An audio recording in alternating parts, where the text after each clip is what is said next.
नमस्ते बच्चों, कैसे हैं आप सब।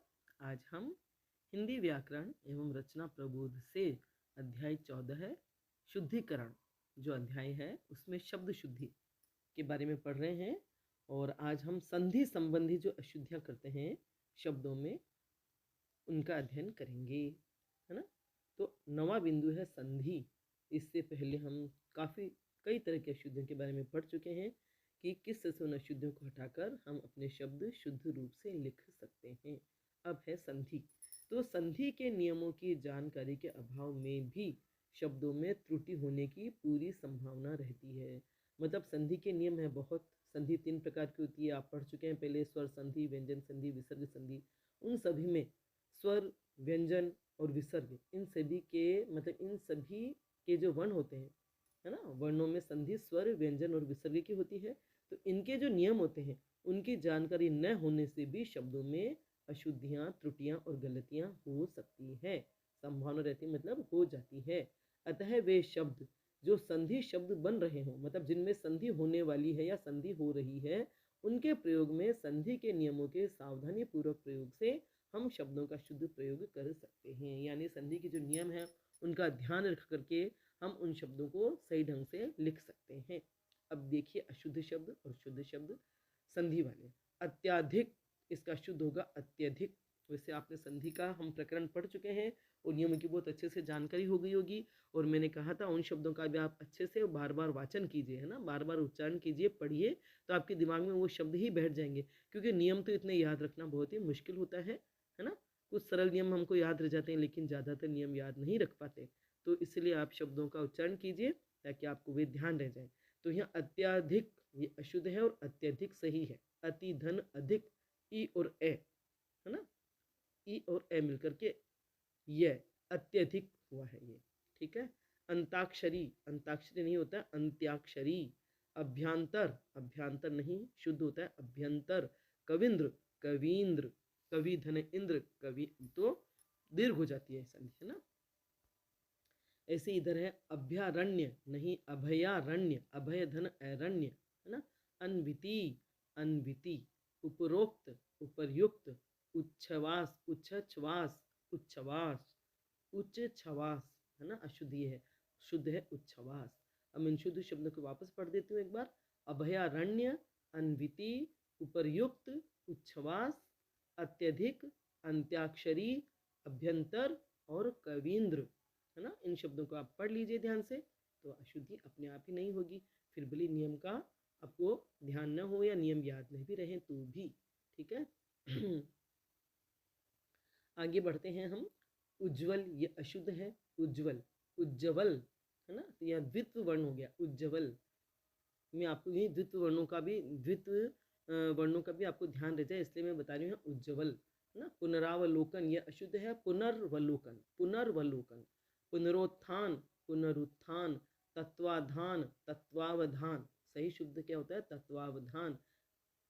फिर है भास्कर, भास्कर। अब ये तत्वावधान ऐसे शब्द क्या है बहुत कम प्रयोग में आते हैं, है ना। शब्दों का प्रयोग कम होता है तो इसलिए इन शब्दों का ज्ञान नहीं ही होता है। तो आप इनको ध्यान से पढ़िए तो आपको ये ध्यान में रह जाएंगे। भास्कर, भास्कर। रविंद्र, रवींद्र। षट्यंत्र नहीं षड्यंत्र। सम्यक ज्ञान, सम्यक ज्ञान, सम्यक ज्ञान। अभी हम भी ना सम्यक ज्ञान ही बोलते हूँ मैं ज़्यादातर, जबकि शुद्ध होता है सम्यक ज्ञान।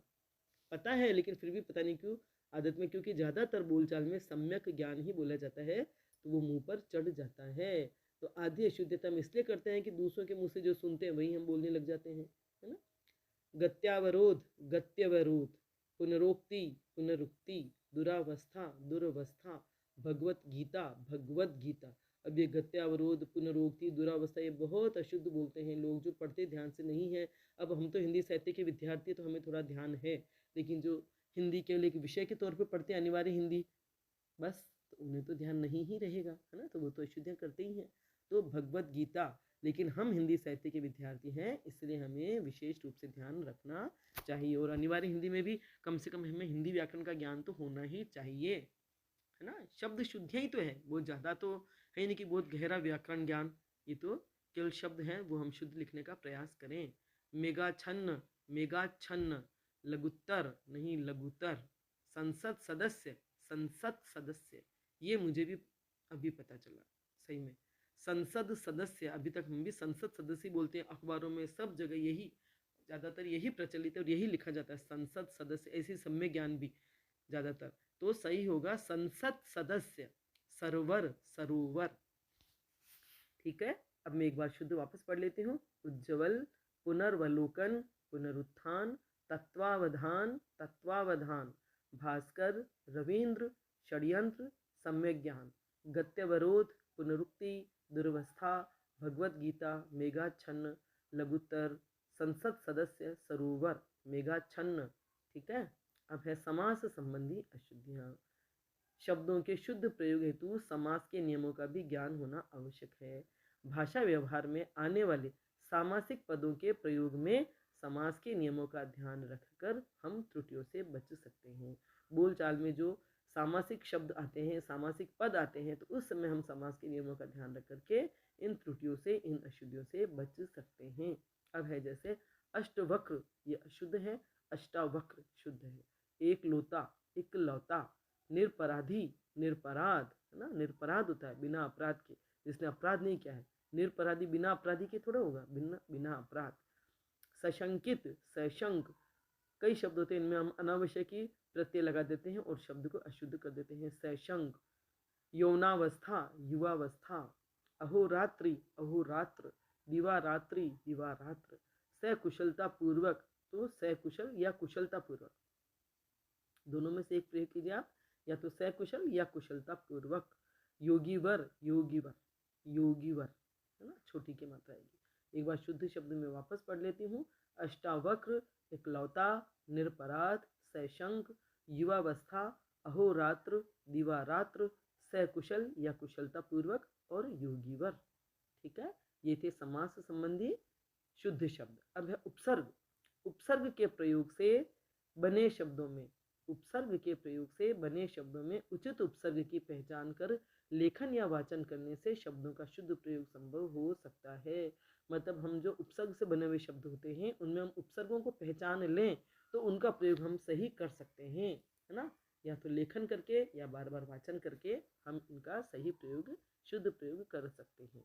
अब जैसे अनाधिकार, अनधिकार शुद्ध होगा अनधिकार, अन उपसर्ग होता है, अन्ना नहीं होता है, अन उपसर्ग होता है, अनधिकार, अन धन अधिकार।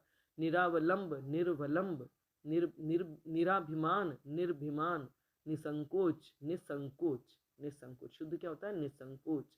बेईमान, बेईमान, बे उपसर्ग यहाँ। सशंकित, तो या तो सशंक या शंकित, शंक, सशंक या शंकित।